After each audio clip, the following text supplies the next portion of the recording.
Hope you're having a terrific day. I want to extend a heartfelt thank you to Mr. George Singh of CSM South X and the beautiful people of Trinidad for honoring me with the Global Icon Award. I am elated, grateful and humbled to be the first Guyanese inducted into such an elite group of chutney soca legends. I have spent my entire life promoting Guyana around the world, and it is ironic that other countries are giving me awards and accolades for promoting my Guyanese culture, but the government of Guyana has never even offered me an award, a recognition, or even a simple li thank you for my unsurpassed service to Guyanese culture and giving Guyana a good name internationally over the past few decades. Anyway, you may please stop reading now. The rest of this message may be long and boring, especially since I have some downtime, so I will speak my mind a little and I hope not to disrespect anyone. As you know, all my posts are always positive and uplifting. I smile to make people around me feel comfortable. I want people to be happy around me. Even when I'm feeling down, you will never see a frown. Please forgive me this one time so I can tell the truth about something that has been bothering many of my die-hard supporters, and I need to give them an honest answer. This post is meant for the many kind people who are always asking why I am treated so blatantly unfairly by the government of Guyana. Rather than answering each person individually, I hope I can share this post with them, and I sincerely hope it would clarify and answer their questions and clear up some misconceptions. Before continuing, I would like to thank my friends, my family, my fans, my clients, my amazing music fraternity, and everyone else who have supported my music over the years. I am immensely thankful for the love my fans have shown me steadfastly over the decades. Singing has always been my passion and savior, and none of this would have been possible without the blessings and guidance of my parents and the almighty Hanumanji. Following in the footsteps of my dad, my first significant qualification was that of a trained school teacher from the Cyril Potter College of Education, Turkian campus. I went on to achieve many more academic qualifications overseas, but the one I am most proud of is the one that I never went to school for, and that is as an artiste. When my great-great-grandfather came from India in 1838, he brought his sitar, and I fervently wanted to honor his musical legacy and my Guyanese culture. 2024 will be 30 years since Guyana Babu became a sensational hit in many countries around the world. However, I have been performing internationally for 35 years plus, and I have been singing extensively for over 50 years now, and I am very thankful for the endless love and support I have received over the years. I am almost always excluded from most official Guyanese events in Guyana, and honestly it's embarrassing to tell concerned folks the truth that they simply ignore me, despite my stellar contributions to the music and culture of Guyana. I apologize if I am rambling, but I will write as it comes to my head. I can honestly write an entire book about the disrespect I have experienced from Guyana over the years, but I guess this will have to do for now. I will start with the most recent and go back maybe a few months. Mashramani was recently celebrated in Guyana. It is a celebration of Guyanese culture, but none, had the decency to even invite me for one event, despite the fact that I am the first chutney soca singer to even record a song about Mashramani. I even won first prize for my original composition at the Mashramani Creole Singing Competition back in February 16, 1985 at Lenora. In preceding years, I won runner-up prizes. I am the only singer who has promoted Guyana every single week, every single month, every single year internationally for over 35 years non-stop, and what do I get? Deafening disrespect. In preceding years I would usually go to Guyana to support the singers in the chutney competition. Despite me being there, they would never offer me to even do a guest appearance. They would fly in non-Guyanese singers from another country to judge the competition and pay them handsomely. Even those same judges have questioned me why I am being disrespected that way. Those same judges will tell you that they are not as qualified as I am in the musical arena, but I would go to meet, greet, and encourage our next generation of singers. However, I am grateful that I get immense respect, across the board, from everyone in the music fraternity, regardless of nationality. Everyone saw me perform with Machel Montano Saturday, October 1st for the Cricket Carnival Super Concert 2 at the stadium in Guyana, and they all credited the Guyana government for making that happen. This did not happen because of the government, this happened despite the government trying to ignore me. Guess what? I struggled with security like a little boy at the cricket match for an opportunity to meet Machel and His Excellency, our President. As luck would have it, Mr. Machel recognized me and invited me to join him the next day on stage to sing Guyana Babu. He said he would call me to confirm, but honestly, I did not think it would materialize. The following day, around 7 p.m., I got a call from the greatest soca singer in the world, Mr. Machel Montano. He said he was going to take a power nap before his performance, but he wanted to confirm our performance. My heart was racing. We never had a rehearsal, but he is the ultimate showman and the rest is history. He was a man of his word. A Euro trademark VE never done anything for him or his country, but yet he treated me with so much love and respect my heart was overflowing. It is such a conundrum that I get love and respect from dignitaries internationally for promoting my Guyanese culture, but in Guyana, the country that I spend my life promoting, I get disdain and disrespect from the powers that be. Everyone thought that the Ministry of Culture hired me for this event, but nothing could be further from the truth. I personally bought with my own money a $160 US VIP ticket so I would be close to backstage when Mr. Machel Montano called for me. I must admit that it hurt like hell when I saw other singers, who were given complimentary VIP and VVIP tickets to the event, and those special guests, none of them, even did 5% of what I sacrificed for Guyana. But in true Guyana style, friends, family, and associates of the big boys are always taken care of. It felt like a slap in the face, but nothing is merit-based. It's all about who know who, friends, family, lobbyists. By the way, I reached out for an opportunity to perform at the 2022 CPL finals, but I was sadly rejected. I thought it would be a good idea, especially since my songs are always playing at our sporting events to show national pride. I was disappointed at the rejection, but I was not surprised. Nothing new. Other singers were featured and the DJ played my song among a majority of non-Guyanese music. Nowhere else in the world do you find this disparity. On a side note, I know it's growing pains, but the organizers really need to do a better job catering to patrons and creating a better impression of Guyana. For example, VIP tickets cost $160, but I got no food and no drinks, not even water.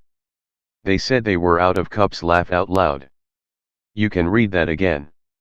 I was lucky to get a bottle of water from Mr. Machel's dressing room. Also, toilets were deplorable. It was so sad that females were seen using the lawn instead of the nasty and disgusting porta potties.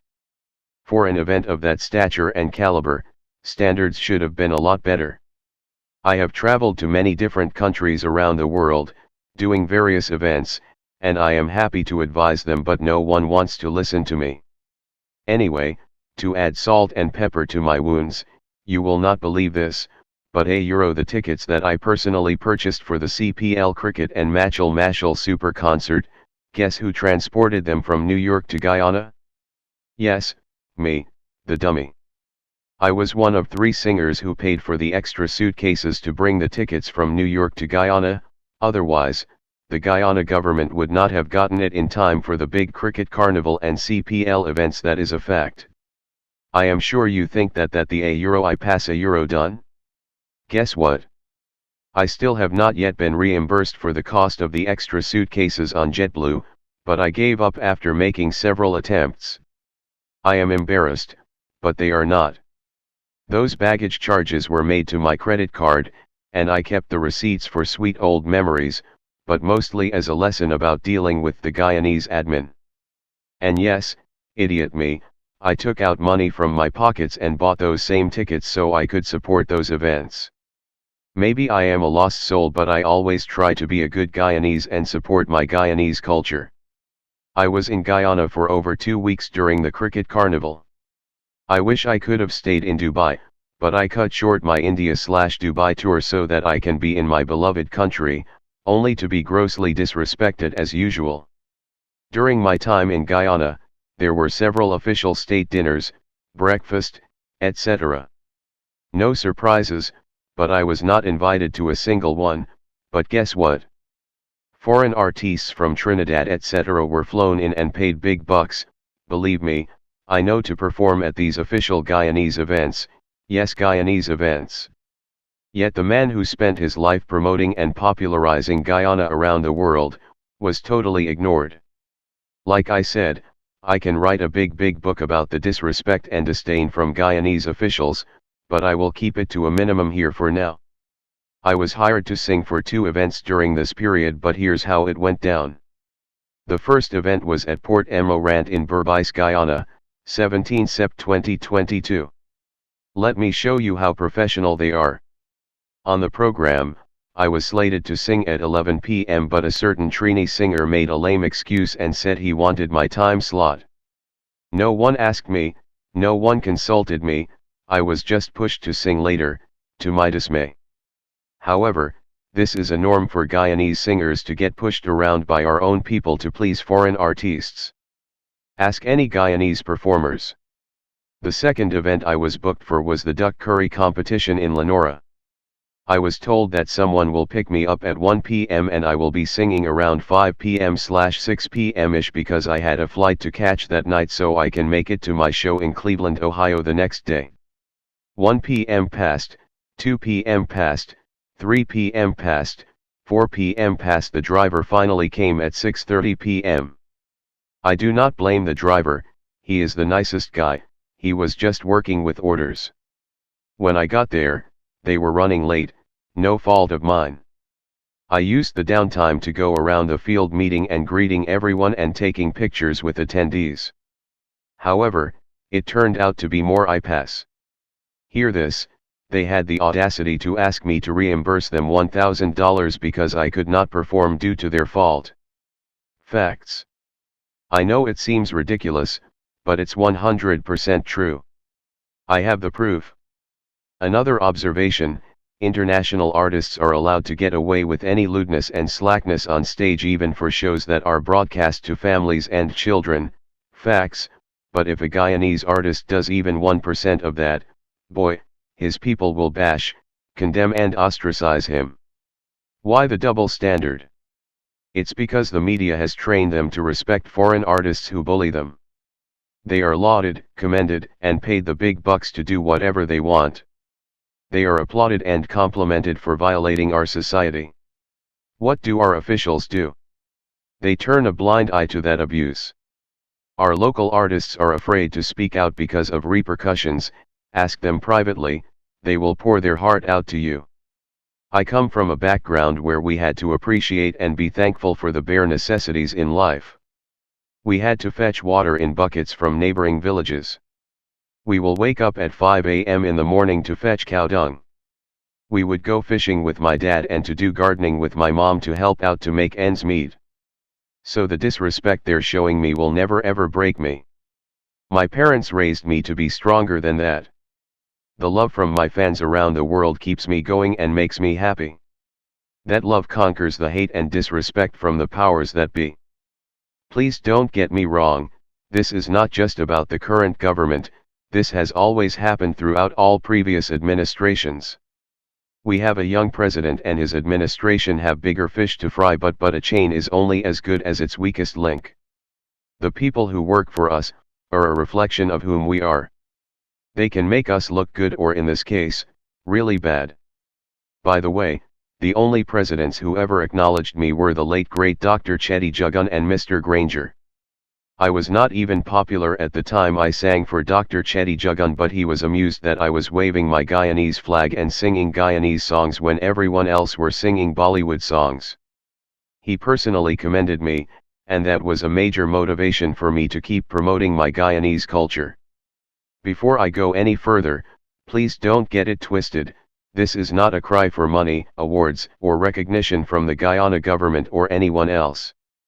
I have more than enough attention that I can handle for this lifetime and many more to come. All I am humbly asking is please stop disrespecting me the way you have done over the past decades. My 82-year-old father has always taught me that if you want to love, you must give love, if you want to respect you must give respect, etc. I have practiced that advice throughout my life, but I've learned that it's not always reciprocal.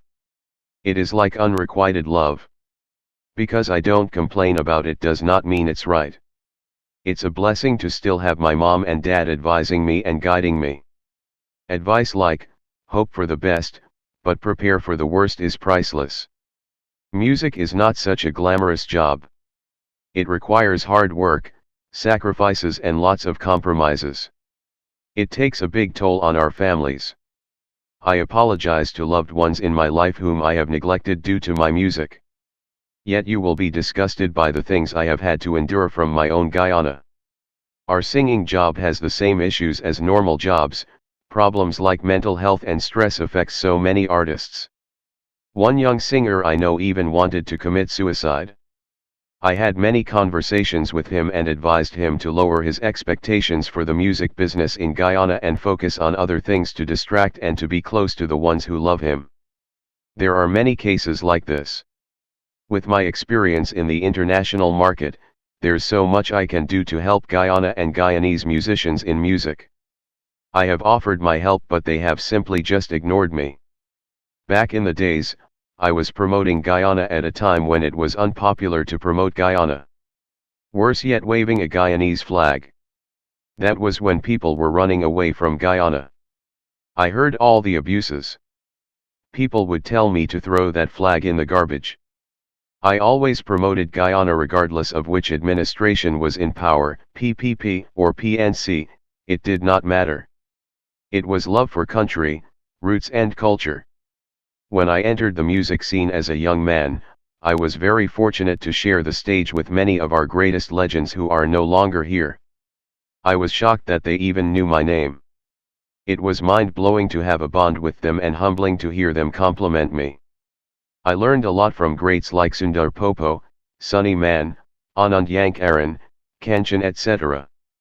Even on the soca calypso side, I was thrilled to perform with many calypso legends, starting with the Spectacular tent in Trinidad. It was humbling to hear major steel bands and big soca bands like Roy Cape playing my music. Also on the reggae side, it's always a pleasure sharing the stage with my legendary idols like Yellowman etc. The first time I made it on stage, I was literally a microphone stand. My first job on stage was to hold a microphone for the leader of the band who was playing the bongos. I was kneeling on stage, but I was honored and beaming with pride. I made it on stage and my friends in the crowd were looking at me with envy. That experience instilled more discipline in me. I was learning the values in life as taught by my parents. When I first started my professional music career, I knew I had to be different to stand out. The style of most singers at that time was stand and deliver. In Chutney, I started the call and response style of interacting with the crowd. I was constantly bashed for calling out anybody from Guyana.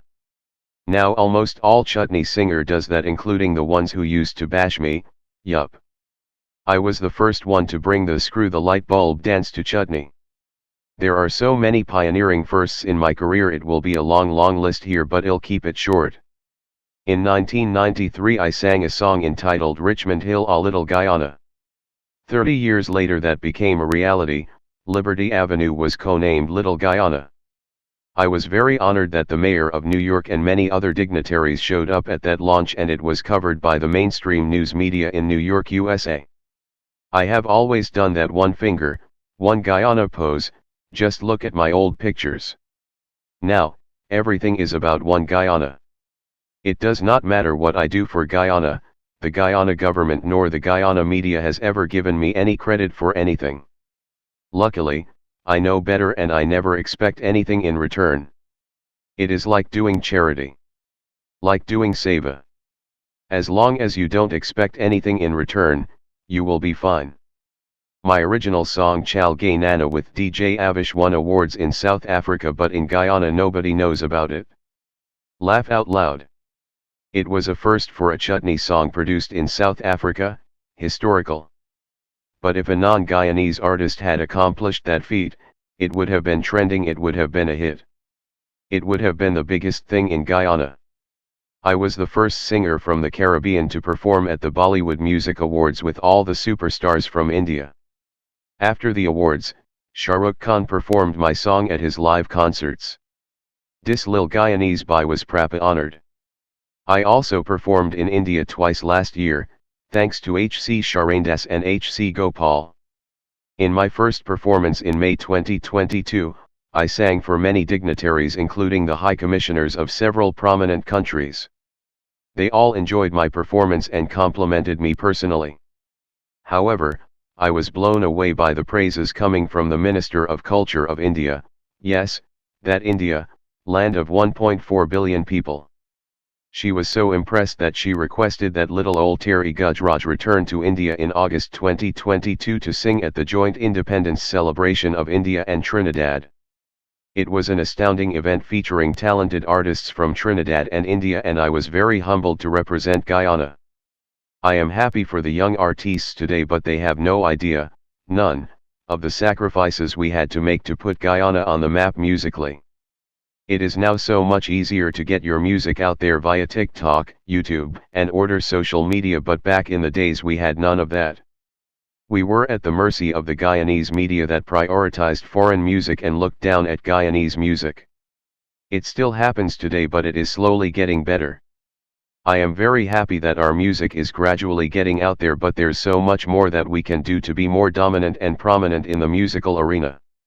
We too can be recognized and celebrated like our Caribbean counterparts, and we can provide employment for our musicians, singers, artists. We too can be headliners in our own country.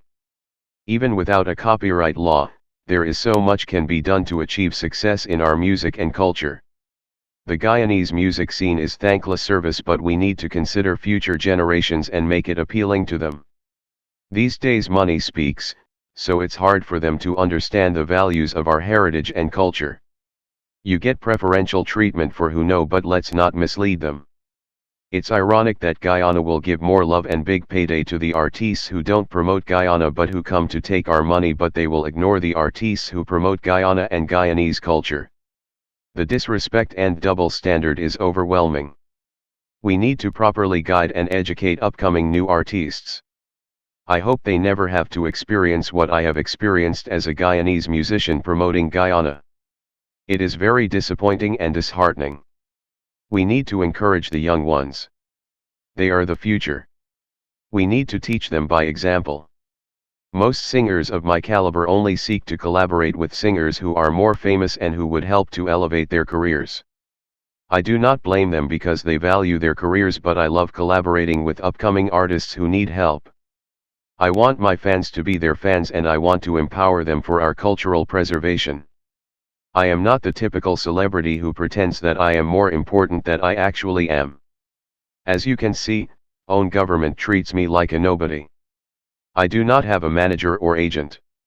I prefer to communicate directly with everyone so nothing gets lost in translation. I like to give people that personal touch, and that has helped me throughout my career. I am never out of work. There's always someone hiring me, and it always breaks my heart when I refuse someone because of another booking. I am grateful for the opportunity to open doors for many artists. In most instances, I am usually the first chutney singer to perform at most new cities, countries, etc. I love the challenges and I love meeting my fans. I love talking to them, hearing their stories, and it brings me immense joy to see how happy they are just to meet me. That is pure happiness. They believe I make them happy, but it is the other way around. Most folks only want to meet rich and influential people who could help them. I applaud them for being ambitious and aggressive, but I love always giving my time to common people like myself. They are the ones who make us who we are, and I am eternally grateful.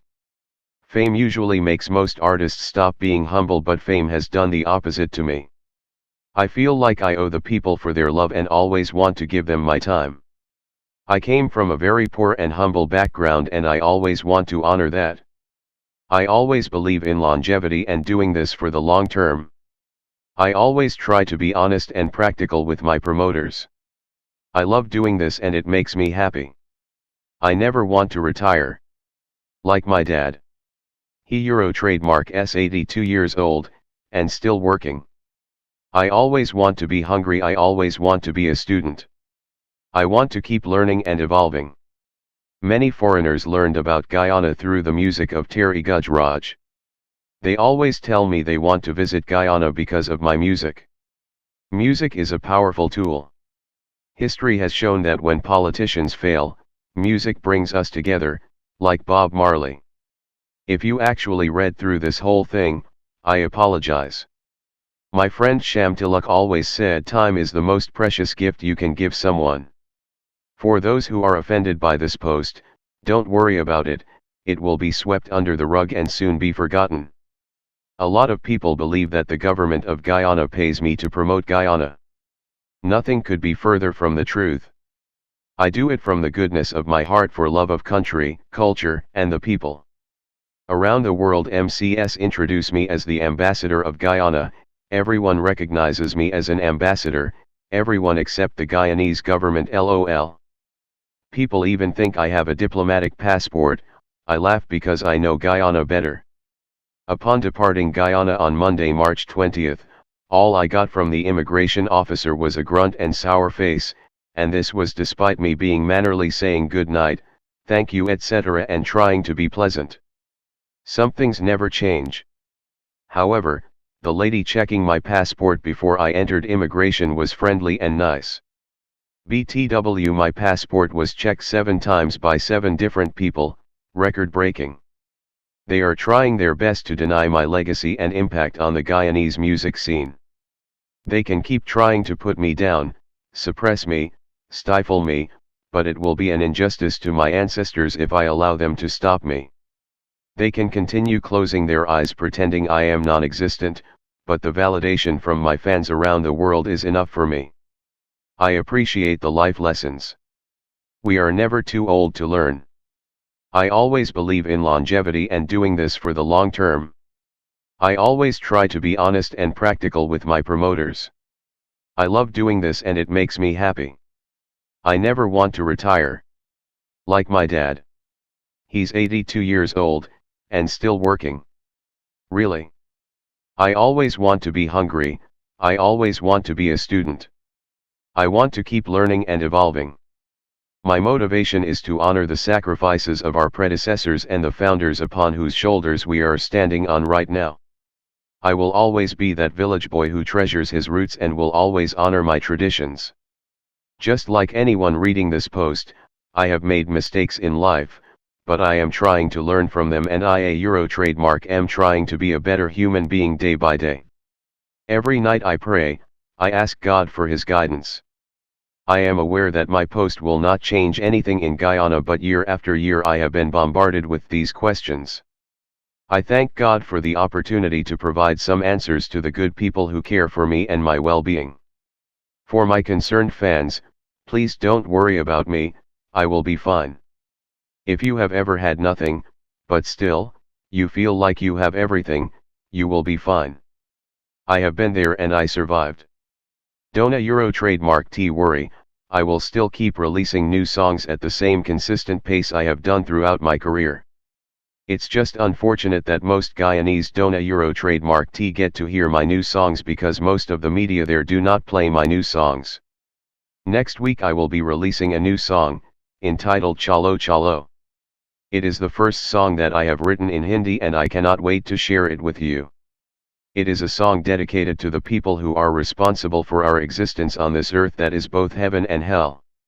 Despite this post being based on facts, I am aware there are some people who are offended by the truth and will want to bash me.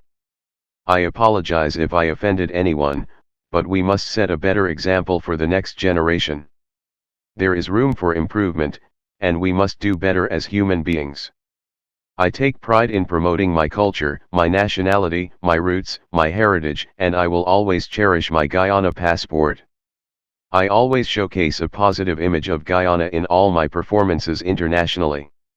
The Guyanese officials obviously do not appreciate me promoting my country, but I do it because I know it's the right thing to do. This is my destiny and duty, and I will continue promoting and preserving our culture to honor the legacy of our ancestors. I will die and leave this world someday, but my music will live on to remind them of their disgraceful bias towards a Guyanese patriot who genuinely loves his people, his country, and his culture. You can take me out of Guyana, but you can't take Guyana out of me. Guyana, Guyana by Terry G. J. Hanuman.